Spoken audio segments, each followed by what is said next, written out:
We're going to get started today with our Fear Factor group. I'm not going to read. I'd rather spend time listening to these experts, and Anne's going to be kicking us off. So, how many of you guys have seen Fear Factor, our virtual ones? All right, so we got a fan club. We like that. And I know what I was going to let you guys know. We actually are doing this one virtual, so we may have to ask some extra questions. We have about 50 people online right now with more people coming in. So we're used to doing it virtual. Please forgive us when we're stepping over each other. We all are like, we should be a box, you know? So, all right, Anne, I will kick it to you. Thank you. My name is Anne Tapia. I'm with the Ohio Department of Developmental Disabilities, and I am in the Community Life Engagement team supporting Southwest Ohio. I want to just start off with a disclaimer. Sorry, this is the part of the show where it's, really fast talking, blah, blah, blah, blah, right? But the whole point of the disclaimer is that really we will give you a high level overview about benefits. The most important thing to do is know the specific details of the person and sit down with a benefits consultant and know the real information and answers so that we're not stuck in that fear phase. So that's really what that legal mumbo jumbo says. So today's session is going to go very quickly. We're going to do some introductions and context, find out a little bit about you guys as well. Then the meat of this conversation is between the 3:35 and 4:20, and we want to give ourselves just a few minutes to wrap up, challenge you guys with your own fear factor, and think about the next episode so you can tune in with us. Don't just think it's a one and done. Come back for more. I'm closing it for a hot minute. So we want to know who's here today. So we'll do just a poll of raise your hand if you're here as a service support administrator. Okay. What about administrative county board staff? Okay. And Lisa, we can ask in the chat for anybody who's online. Oh yeah, online. Please let us know who you are. We love to see who's here. Thank you. And then employment focused county board staff. Great. How about family members? And some of you may have multiple hats, right? Person with a disability. Couple, we got a couple. Providers in the room. Lovely, glad you're here. If you're here from OOD, Opportunities for Ohioans with Disabilities, raise your hand. All right, row your boat. Woo! And from the Department of Developmental Disabilities, Nate as well. And then anybody else we left out that's here? Oh, Roger. Oh yeah, awesome. I left that out this earlier. We love that. There's also a county board member online. Thank you. We have some QA folks online. We have SSAs. We have Jackson County, Franklin County. So we got all kinds of people coming online for us. We don't always get to actually see you all. Yeah, it's nice to see that. Your faces. We do want to let you guys know our goal for the next year. This is a project that's been going on for a long time. It will continue. We really would love to reach. We've been doing a great job reaching SSAs. We will continue to do that always because there's ever changing. But these other groups are folks that we really hope to extend Fear Factor to, especially around providers, family members, people living with disabilities. So if you have an opportunity and you want to talk to Fear Factor about how we could target those audiences, let us know. You must have clicked a Zoom button because I can't use the clicker anymore. No, what did I do? The point of Fear Factor is to break down the barriers that we know exist in some of the employment conversations. So FEAR stands for facts, evaluate, action, and results. Because what we hope you do with this session is to think about some of the factual information and then bring that back to the teams and the people you support to really have good plans and good outcomes toward that employment focus. Around benefits in particular. Is that me? Sure. So obviously the purpose of kind of what I already said, because I always jump ahead, is really just providing access to resources and experts for SSAs, job seekers, families, anyone else interested. We really want to just dispel the myth that people with disabilities shouldn't work because they'll lose benefits. That's our number one job. That's why we're here. And so we came up with a catchy term and said Fear Factor, and I haven't been sued yet. So. All right. So today's set of superstars will each introduce themselves as they begin to speak. So you'll hear from them, but here's our list of folks who are going to present today. And we want you to know that there's a whole production team, even outside of the session that you see today. There's a long list of names. And so in that award ceremony later this afternoon, these are the additional folks who are participating and ensuring that we have a nice mix of perspective as well as expertise coming to the table as we host these Fear Factor sessions. So big shout out to everybody, even those who are not here today. All right, so how many times have you received a request for help when things go wrong with benefits? Show of hand, never? No. Oh. How about less than 3 times? Okay, how about 3 to 5 times? And then at least once a week. At least once a week. Yeah, okay. So the next one, how confident are you that you know what to do when things go wrong with benefits? Not at all confident. That would be me. I've been doing this how long? Somewhat confident. Yeah, Right. got a little bit of knowledge. Good. How about confident? And extremely confident. Well, Watch out, because if you raise your I hand. didn't know there was extremely confident. Yeah. Come on, Yorenda. If you're online, please let us know. We're always looking for experts. So That's what I was going to say. You raise your hand at extremely confident, you're going to be in this session next year presenting with us. So no, the reality is there's a lot of confusing and moving components in these conversations. And so it's really important that we all stay connected with the experts, with the people who are keeping their ear to the ground and paying attention to the changes that occur. So with that, we're going to go on with the show, pass it to our superstars for today. Hello, everyone. Thank you for joining us today. My name is Latasha. I work with Warren County Board of DD Services. I'm a work incentive coordinator. And today we're going to be discussing benefit analysis, work incentive planning. Also, we're going to be sharing some information that's coming up with changes to benefits. And also we have 2 panelists, today that's going to share their experience with benefit analysis and how that helped them make good informed decisions regarding employment and financial decisions. So we're going to start off with work incentive planning. Work incentive planning, sometimes called benefits counseling, benefits analysis. The in-depth analysis, discussion of impact of employment on public benefits, including Social Security benefits, Medicaid, Medicare, SNAP benefits, subsidized housing, and also some additional benefits such as like Ohio PERS, veterans benefits as well. Counseling is provided by a professional who have completed a comprehensive training through Cornell or also through Virginia Commonwealth University. So let's discuss what is benefit counseling and what it includes. So include collecting information about the individual. Do you mind if I come over this way? Is that all right? Sorry, guys. My eyes don't work that well to the side. oh, there you go. Just speak it. All right, up here with me. somewhat slowly when you're over here. I know. I'm gonna keep you company, Nate. All right, so we're gonna start off fresh. What does benefit counseling includes? Collecting information about the individual's current benefits based on their disability, gathering additional information such as housing arrangements, food assistance, education, family size and income, some expenses, assets, resources, and other pertinent information that may apply to this individual that's receiving disability benefits. We also want to include their employment goal. We'll also provide some work incentive planning, and that's pretty much a detailed report that describes the benefits and the potential impact on earnings from employment on current benefits, which will include work incentives, how they are used to extend or keep benefits when earning income. And we also provide some different scenarios that may show how earnings may impact the individual's benefits as well. It would also provide an explanation of impact on healthcare, such as Medicaid and Medicare, waiver options as well, and how to maintain Medicaid eligibility or any other healthcare benefits as well. We also provide resources and follow-up support as needed. I guess I could slide it too, huh? I didn't realize.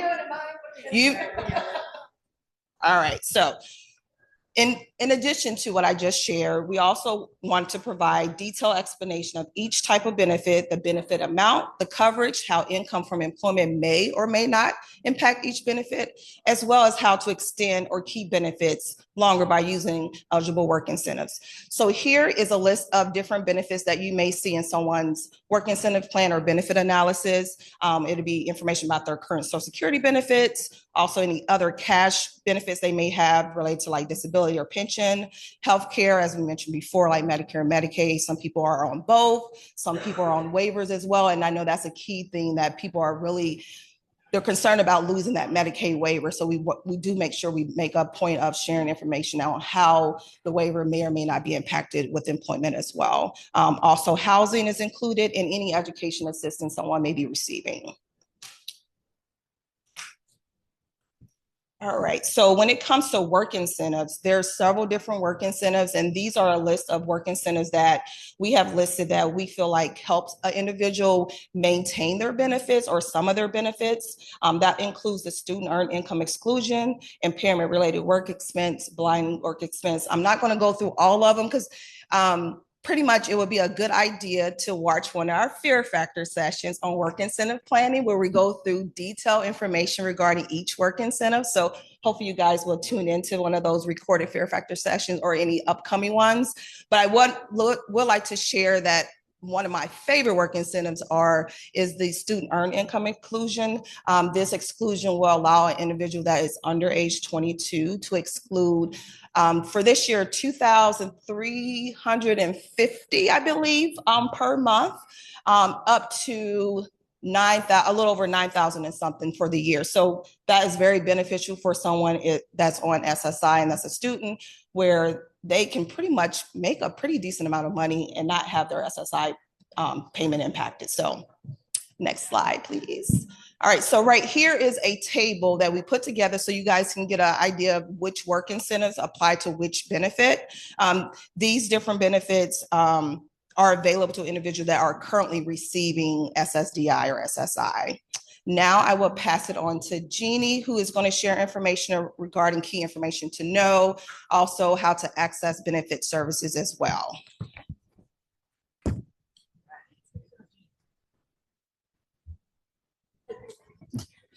All right, thanks. Hi, everyone.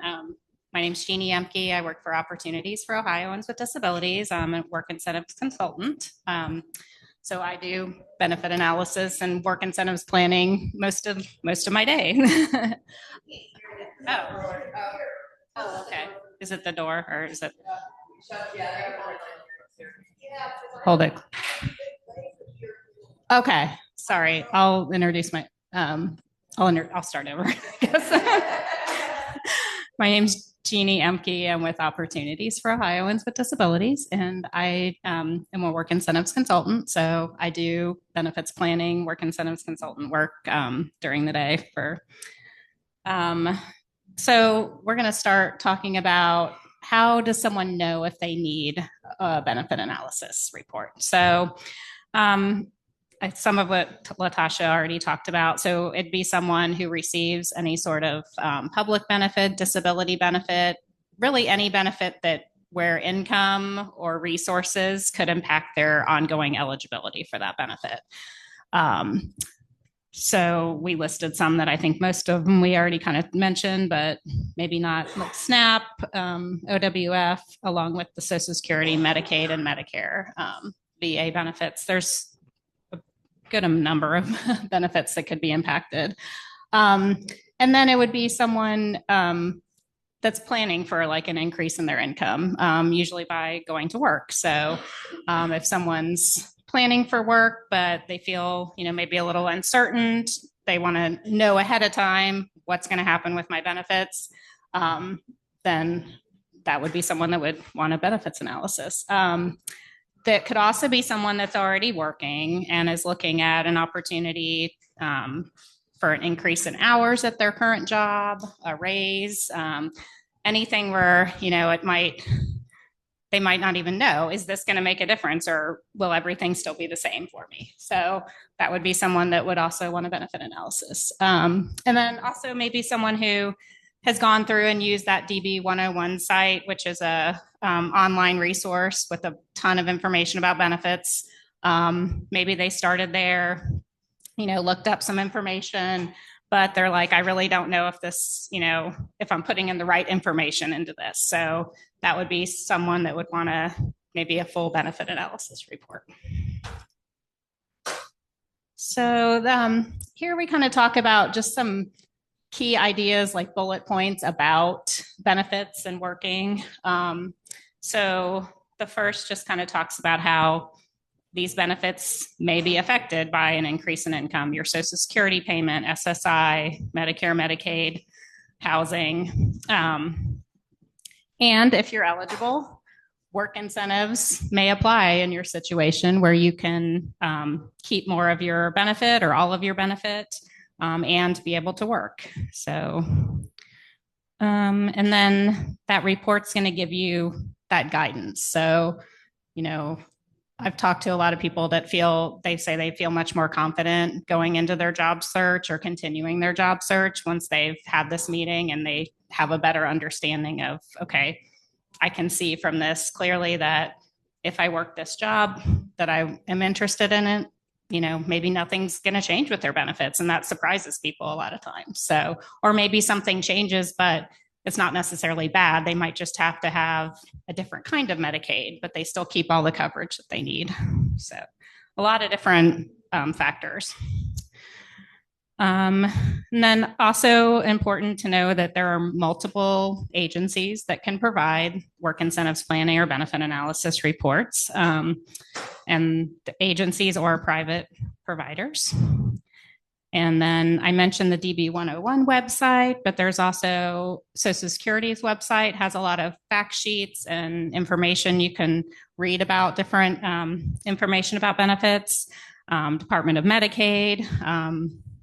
So there's a lot of sources of information, but I think that what happens is sometimes, someone might read this or read that and go to different sites, but it's hard, like putting it all together and how it relates to your benefits and your situation is kind of where those reports can kind of pull it all together and make it relevant to you personally. So,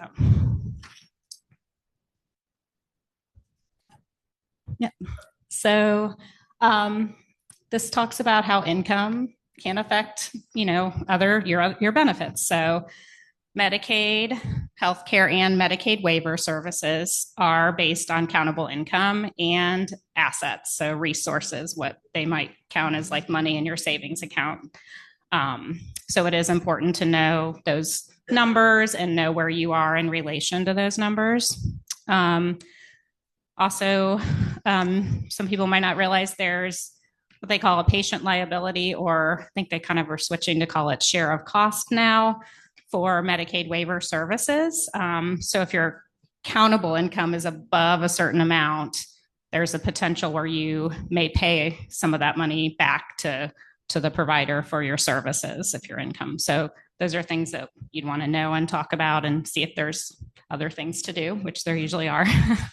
And then Medicaid, there's actual Medicaid programs that don't give necessarily full Medicaid coverage, but they are Medicaid and they provide premium assistance for Medicare. So it's confusing because you're like, wait, that's for Medicare, but it's Medicaid program. So those are something we talk about and kind of talk about the different income levels, how to stay eligible, or what might change with those as you have an increase in income. Just a very general rule about SNAP. It's hard to calculate someone's exact amount, estimate it, but really generally for about every $6 in income increase, you lose about $1 for SNAP. And then housing is one that sometimes gets overlooked, or sometimes people forget to tell us that they have a subsidized housing. So they might be Section 8, receive a Section 8 voucher. Those are also income based. So it's important to try to get that information about that specific housing program because they're all can be a little different in their rules. And then kind of talk about how much more maybe your rent might be if you go to work and increase your income.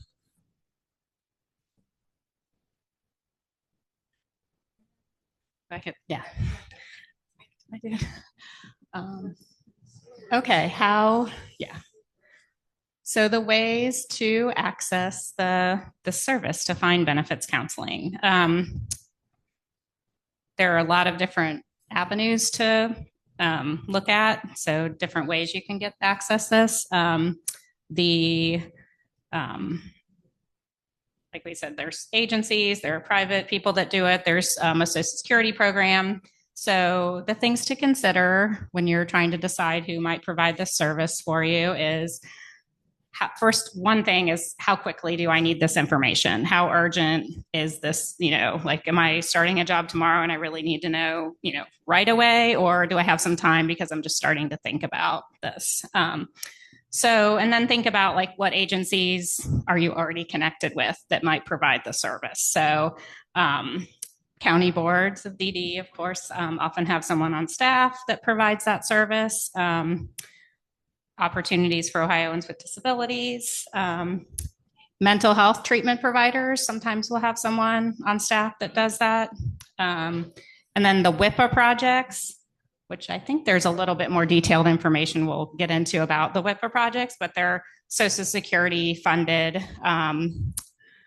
And they provide, like they contract with different agencies across the state. So depending on what county you live in, you get referred to that particular agency. They prioritize people that are already working or like about to start work. So sometimes there might be a little bit of a wait on that, going that route, but it's an option. And then also private certified work incentives practitioners are also an option. Then you don't necessarily have to pay for those services. Often you can get those through OOD or through the county board, and that's funded. So I was like, I know there's one about this. I didn't realize it was next. Okay. So yeah, more details about the WIPA projects. So through the Ticket to Work and Work Incentives Improvement Act of '99, that gave Social Security funding for work incentives planning and assistance with the projects. So they provide, like I said, the same service, benefit analysis type services for people that are already working, about to start work. And the way to access those is to contact the Ticket to Work helpline, and they will look at where you live and then refer you directly to that agency that covers your county. All right, and then just a little bit about the service through OOD, through Opportunities for Ohioans with Disabilities. Kind of have it broken down into the work incentives planning, which is the full benefit analysis report. So that would be, some of this is what we talked about already, when you might want to consider it if you're working or increasing your hours or just thinking about work. And then there's also a work incentives coordination service. So that might be someone that doesn't need a full report. Maybe they've had one done in the past and it's pretty recent. They might just need an update to it because they're going to change their hours at work. There's also, situations that people unfortunately get into, like overpayment situations with Social Security, and they kind of need help navigating. Like I've gotten, all these letters that all say different things. That happens a lot. So, we can sit down with someone and like go through those letters, try to figure out, okay, what is happening? And if it's right, Social Security makes mistakes like anyone else. Sometimes, they shouldn't have gotten that overpayment notice, and you can kind of help work through that and figure out how to appeal that. So, and then just finding out, like doing that follow-up service after you've had a full plan, and kind of if there's some changes. So even changes in like the Medicaid, you might need to check back in with someone. So that's not all. There might be other reasons, but those are the ones that we might see most commonly. That is my your turn, Nate. Good afternoon, everyone. Thank you for joining us. For those of you that don't know me, my name is Nate Turner, and I'm an outreach and education coordinator with DODD. Yeah. Do you want to use? I might hold this close to you. Yeah, that might help. I'll just hold this for you. Oh, wait, he's going to turn you up. Let's see if that works. Testing 1, 2, 3. I think so. So, as I said, my name is Nate Turner. I'm an outreach and education coordinator with DODD. And this slide is for me to talk about my experiences with benefits analysis. And if you don't remember anything else from this section, remember two things. The benefit analysis is not a one and done. It's an ongoing conversation that should really incorporate what the person wants to do with their work goal. And we really need to, as a system, change the conversation from, how can I work and keep my benefits to what type of life do I want to live? Because employment is a great equalizer. And I'm hearing from a lot of adults living with disabilities that our system needs to do a better job of supporting people with disabilities to get into full-time roles because they recognize the impact that a full-time income can have on their lifestyle and the things that they want to do. And secondly, the other most important piece to realize is that it's absolutely possible to work full-time and keep Medicaid and a waiver. I'm a testimony to that. I did not bring my letter with me, but I got it last week. And despite making a substantial income, I am still eligible for Medicaid and the waiver. Now there's some back and forth with the county board about services and things, but that's okay. Yeah. And so a big part of my story is I've had 4 different benefits analysis from 4 different providers. And I've learned a lot about the process along the way. I got started with OOD very, very early on. And my family knew that I wanted to work, but we didn't know how to make that happen. And so as I was going through university, I got my degree from Wright State University. And as I was going through, we knew that I needed to have that conversation super early. So I met with the Social Security vendor for my area, and I had my first benefits analysis. And what I was told is I could work part-time and make $12 an hour and keep my benefits. That's all I remember. And there was no conversation beyond that.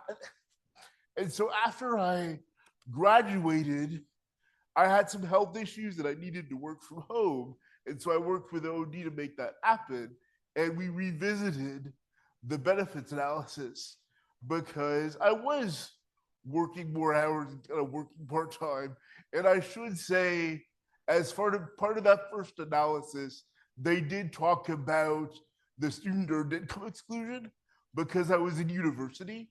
That allowed me to take on a really unique part-time work opportunity with the Air Force, right? Patterson Air Force Base, called the Workforce Recruitment Program, to have non-competitive work experience in the federal government. And so I got to build toward my SSDI part early and make that transition to SSDI so that my monthly income didn't change so much. But once I graduated, I revisited that discussion because I knew I wanted to work more. And eventually I wanted to have a stepping stone to full-time work, but I needed to work part-time, make sure I could sustain it, take care of myself, and also keep my waiver. And so once I got acquainted with my county board, I'm fortunate enough in Lucas County to have Margaret Dramzik as a certified work incentive planner. And I met with her to talk about the possibility of full-time work. And so I had a lot of volunteer opportunities and some part-time work within the system to make connections. And so I joined DODD in November of 2022 and knew that I needed a lot of support around the work incentives. And so Margaret said, there's this woman who was a Social Security area work incentives coordinator. She's retired and she can help you. And I had another analysis with her to talk about working off of benefits. And now my situation is kind of difficult because I did all of this communication and it's not going well and there's a massive overpayment that I'm fighting, but I know Margaret's in my corner and we're working the situation. Thank you, Nate, so much. I love to hear Nate speak. Yeah. He has a great radio voice to me. I love his story as well. Next, we have Christine up to share her story. Thank you, everyone. So I'm going to share about my life. I had gone from when I was in high school, then I went straight into the shelter workshop because that was way back in 1999, and it was just pointed out that's where people go back then in those years. And then I was then couldn't deal with that because the building was not air conditioned, and then had this consulting company in public speaking with my close friend Ruben Garcia, who was in Lucas County where we met, and we did trainings and stuff. That went till about all the way to mid 2017. In the middle between those two, I also went through Columbus State Community College in the Human Services Assistant program, was in that job from 2010 through mid 2017. In 2015, by that time, I was at the max capacity of salary at ARC and didn't have even a COLA for 2 years. And it was like, well, I don't want to stay here if I won't get any raise. So the thing is, I did go through LEND, which stands for Leadership, Education, and Neurodevelopmental Disabilities at The Ohio State University. And it led me after that to getting hired because I spoke to the director of Nisonger Center, Mark Tasse, and asked, hey, is there any opportunity that I could serve and be helpful in your program? And because I know about how to make things in clear language, I know so many advocates I could help with things. He said, we'd love to have you, Christine. And I've been in there going now into my 8th year. And the thing is, I graduated in 2017. And I'm at $25, 25 hours a week, $22.83 an hour. But here's the thing, and I will only be short to it. And that is, we can have what you call this subsidy if we have job accommodations, and that makes your earnings level less. That's something we go through, and there's even videos on that we talk about. But we want everyone to not have fear about working. And I've had benefit consultants like Dorinda, and also have Tanya Childs working with me now, because as you can know, in Social Security being stubborn, they did this stupid letter saying your disability is continuing. And I get that on October 20th, this just happened. Then October 25th, I get this letter saying you're being terminated. I have a subsidy, and it's like, you guys are not smart. So I have somebody helping me on that. If in being humorous, if they had no salary come out, they would go on strike. So the thing is, you need to know, don't let anyone say, you cannot work. Say that. Say, I cannot work. Don't saying, I can work. Sorry. You can work. So please know that that's important, and that you can't say and have anyone tell you you cannot work. And I know a friend of mine who's even having 2 jobs, and she's still, and I know another who's had 3 jobs. They're mini jobs, or don't go big, but they still can do it. Thank you, Christine. Christine is awesome, I'm telling you. She can do a presentation all by herself. All right, how's everybody doing? It's late in the afternoon. Can you hear me? I've never been We told are the that I- caboose session. What's that? We're the caboose session. We're the caboose, that's right. It's late in the afternoon, it's warm, but I promise you the information I'm going to brief is going to have you on the edge of your seats. Okay, and I do have some hot off the press stuff.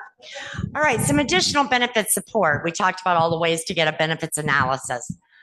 We have what's called the Disability 101, DB 101. It's been around for quite a while.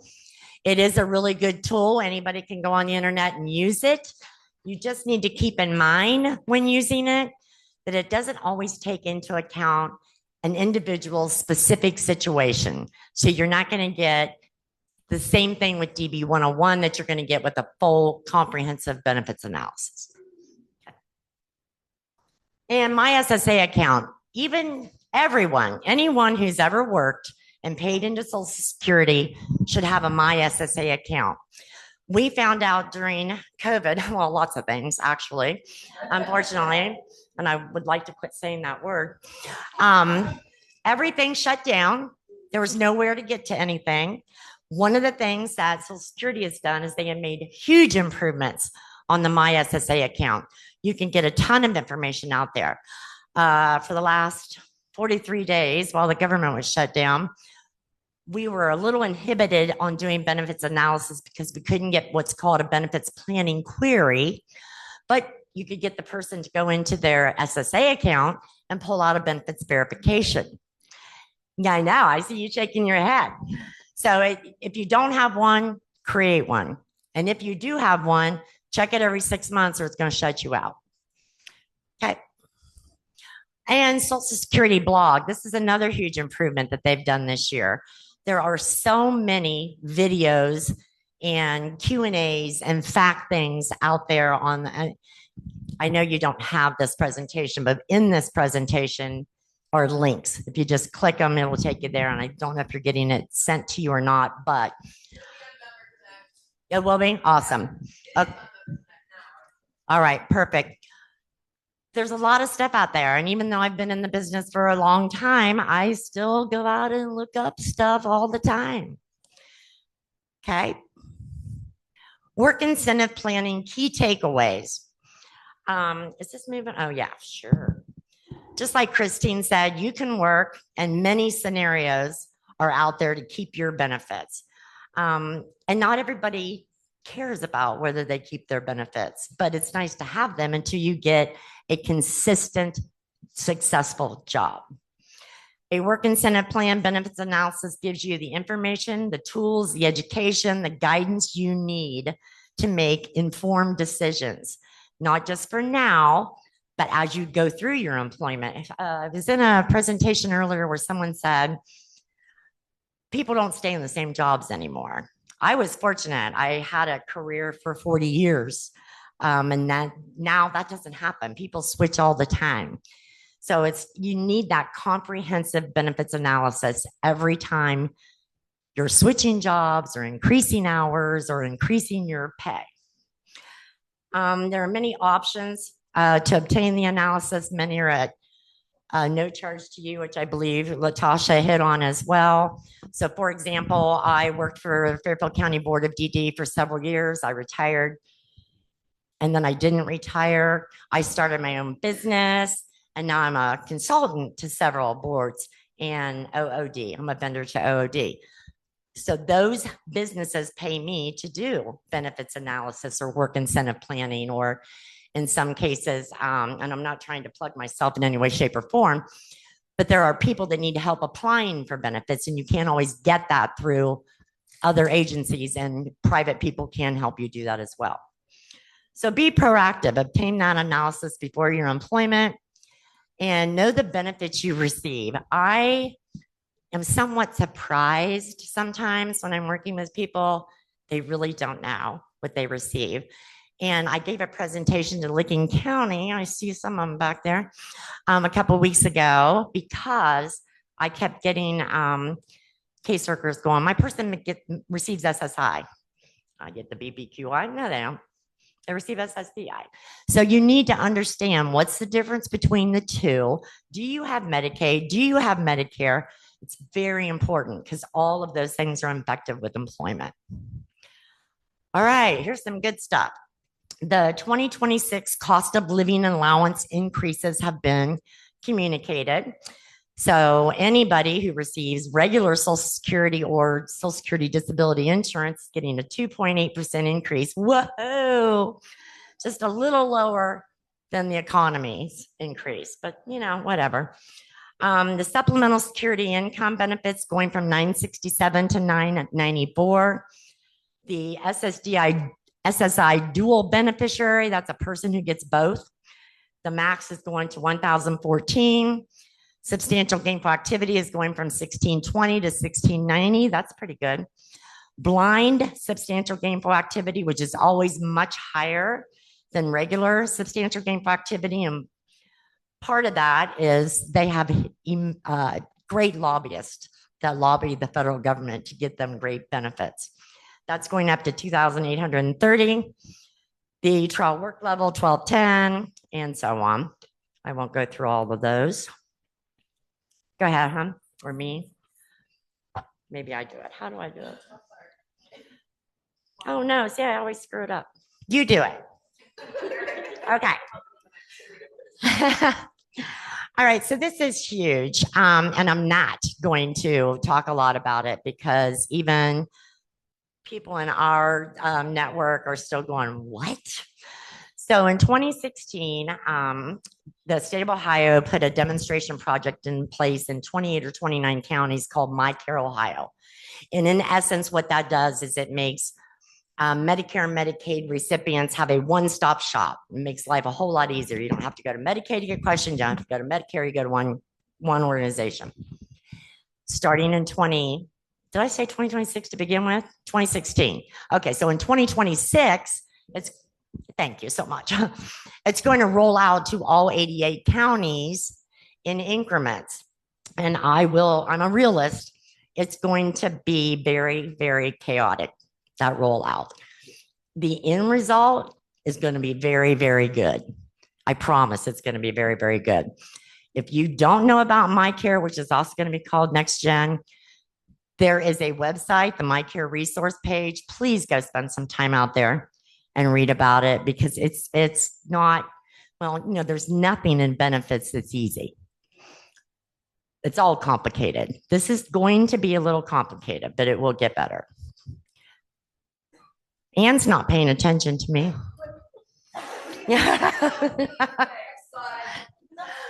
Okay.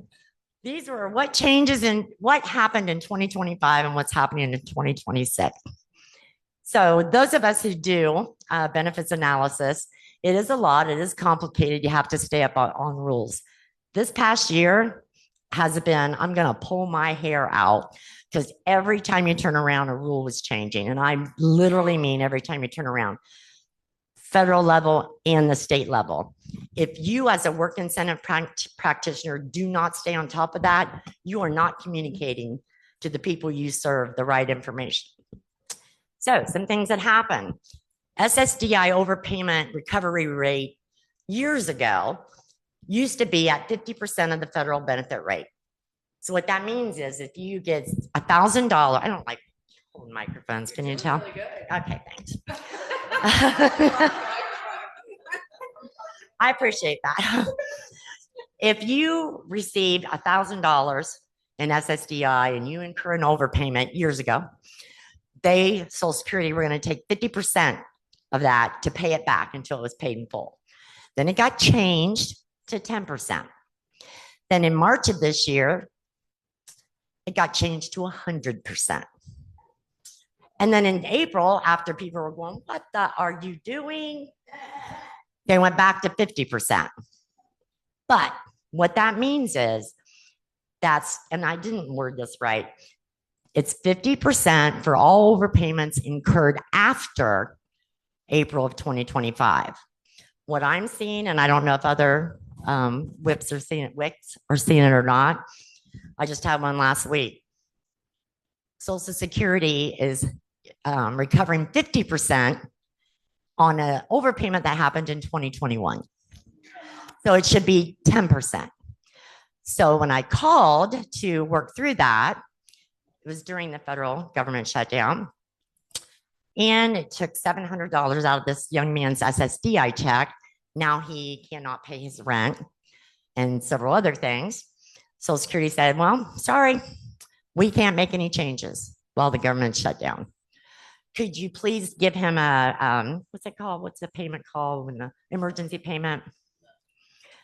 Something. There's an emergency payment you can get typically. They said, no, can't do that either. We suggest that you file a request for reconsideration and do the request to lower his payment.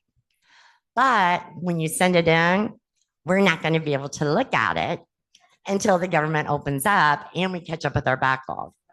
So I've got a young man that's probably going to have 3, 4, 5 months where he's losing $700 a month. Yeah, got to know your stuff. Okay. Also, if there's, and that financial hardship's what I filed for him. I had to show all the income and expenses to show that he needs to have a lower payment.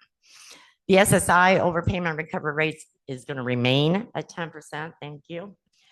This was actually a pretty good one, but it's kind of funny, and I'll try not to tell you the whole story. MBIWD has been a premium collection, has been somewhat of a snafu for many, many years. There was about 4 years prior to the pandemic where the system in the state of Ohio that sends out the notices for MBIWD premiums, if you have one, was broken. So nobody paid premiums. Then they fixed it. Then all of a sudden, after 4.5 years, people are like, what the, why am I? Because now you have to pay that premium. Well, this year, it kind of happened again. But in the midst of that, the governor introduced within a bill to stop all premium collection until July of 2027. So that is a really good thing and people need to know that. I'm so sorry. Everything's acronyms. Medicaid buy-in for workers with disabilities. Another level of Medicaid. Sorry. There's a What? whole session on it. There's a session on Fear Factor. Please tune in. I'll tell you really quick, okay? If you have, nah, you're good. You're good. So you have an individual who does or does not receive disability benefits, but I won't go into that gray area, but they're no longer eligible for Medicaid, one of the many levels of Medicaid. Maybe they're not in Medicare yet. Maybe they are. Maybe they have both. Maybe they still have some out of pocket, which they shouldn't if they have both. When working, you can enroll in what's called Medicaid buy-in for workers with disabilities. And that used to end, or you were only eligible until age 64. Then Christine, through a group of people, got into law a couple years ago where now you can apply for Ohio Workability MBIWD 65 and up, because many people like me, I am over 65 and I'm still working. Maybe I might need that insurance. I don't, but you know, that's what it is. And no, I'm not even gonna go. I could go so deep into it. No, we don't have time. We don't have time. Okay, another thing, and Christine was big on this too. This is recent, House Bill 581. It's Connie's law, who's a friend of Christine's. Legislation has just been passed. I have to back up. It used to be that they only didn't count $20,000 of your earned income. And now the new legislation is they will count 20,000 of the earned or unearned or a combination of both. So that's a big deal for people. That makes more people eligible for that, but it has not been passed yet. Okay, stable account. Oh, shoot, did I do that? That's okay, honey. You're allowed to. This is where I have my keys because of the hot stuff that came out. Okay, stable account expanded the eligibility. If you've ever been familiar with stable, and I've been involved with it since its inception, you had to have been disabled before age 26. Now it's before age 46, which opens up to a lot of people. Not everybody's born with a disability. Next one. Okay, reporting wages when in receipt of SSDI or SSI. This is a really good thing too. Some beneficiaries have received letters, and these letters are called the Payroll Information Exchange, or PI. What that means is if they receive a letter and it states in there they no longer have to report their income to Social Security, and then it will list the agency they work for. That's true. They do not have to report their income to Social Security anymore. Only for the agency that's listed in that letter, though. Sometimes people have more than one job. So if only one job is on there, or it's only a person is only receiving SSDI and the letter only refers to SSDI, you still have to report for the SSI and for any other job you might have. But this is a good thing. Big improvements. Oh, and then the bottom chart, that's interesting information too. There are so many ways to report wages. I have people all the time say, I can't get to Social Security. You don't have to. First of all, get a MySSA account and report through your MySSA account. That's the best way to do it, but there's many other ways as well. Next. Okay, wow, this is the one that doesn't make me happy, but stable account and Medicaid estate recovery. And I won't go into all of what Medicaid estate recovery is, but I actually work with a lot of people and advocate state legislator to make changes with this, often myself and many other people. And I was in a presentation. I attend trainings and presentations too. And I heard someone say, oh, it's great. Stable is now no longer subjected to Medicaid estate recovery. And I'm thinking, that's not true. Let me do some research on that. So I tried contacting the Attorney General's office and they didn't respond to me. Finally got in with, I don't know if you know, Logan Phillips and Derek Graham. They're amazing attorneys because there's words within that change that was in that bill in July that say as required by law or unless prohibited by law. I need to know what that means. That's the gray area. So they explained to me what it is, and I shared that with a lot of people. I'm gonna get my phone out right now. There was nothing on the Medicaid estate recovery or the stable website, right? Because Judy and I, Tasha, we were talking about it. We're going, okay, we understand what the attorney said, but that's not what we're seeing. So today, on the stable website, it says Medicaid payback. Upon the death of the account beneficiary, a state may claim to recoup Medicaid-related expenses from the stable account after other expenses are paid. So that was true. The comments that I was hearing in presentations were inaccurate. Stable is still subjected to Medicaid estate recovery. But because we are not attorneys, but we know attorneys out there that are, please, if you have questions about the funds that are in yours or your family member's stable account, whether it's subjected to Medicaid estate recovery, please contact someone who's well educated. Sure. Would you want anything above that, especially trust that it I call it clawback? Yes. Just use the stable as more like you don't have to worry about Stable's initial and current reason for establishment was to protect SSI and Medicaid beneficiaries from losing their benefits, allowing them to save money. Because for years, no one could have more than $2,000 or $3,000. That's the reason for it. The end. You save money for something. Yeah, you save money And you for, buy that thing. yeah, That right. would be the goal. That would be the goal. That would be the goal. But that's not the way it always goes. But medicated state recovery, and again, I could talk about this for 3 hours.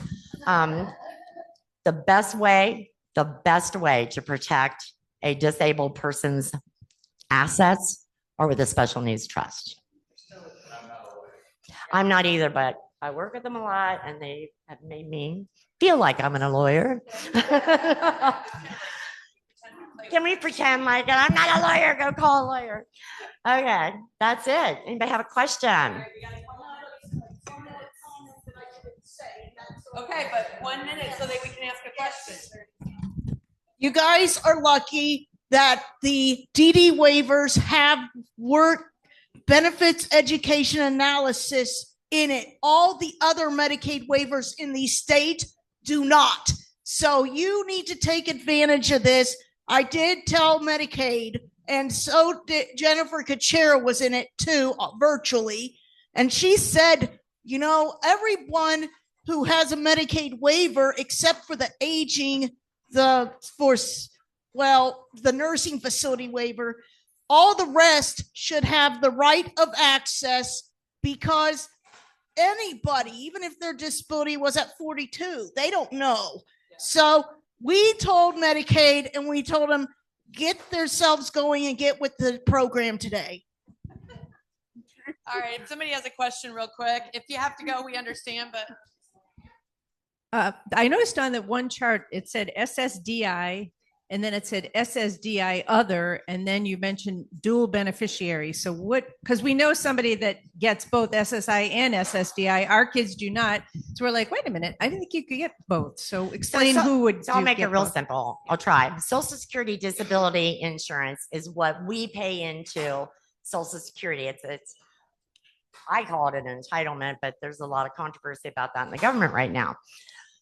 That is a different type of benefit than supplemental security income. SSI is a means-tested federal program that is government money in whole, and it fluctuates with income.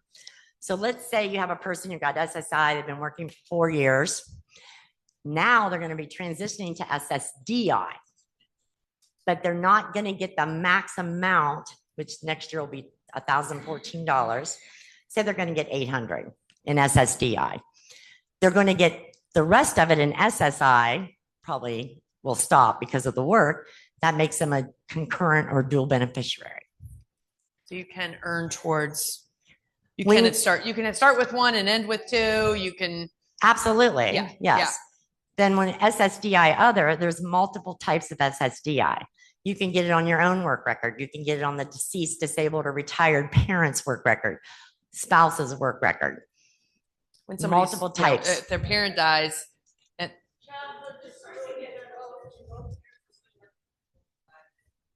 I'm sorry, say that again. The person, both parents are still alive and working, but are they working? Yeah. Yeah, so then. Because they got it through their work, through their own works. Probably. Right. The child cannot take advantage of the benefit unless the parent is disabled, deceased, or retired. If the parent is still working. But they're saying they get both already, so they must be getting it on their own record. They're getting it on their own. They're not getting it on a parent's at this record. point. It changes and evolves constantly. Yeah. It's always good to get both, by the way. All right. We are done with questions. If you want to ask, Doug, can you, I really need to let these people go because we are over time, but you can stay and talk with these other folks if you want. Or is it's important? I can tell. Let's go.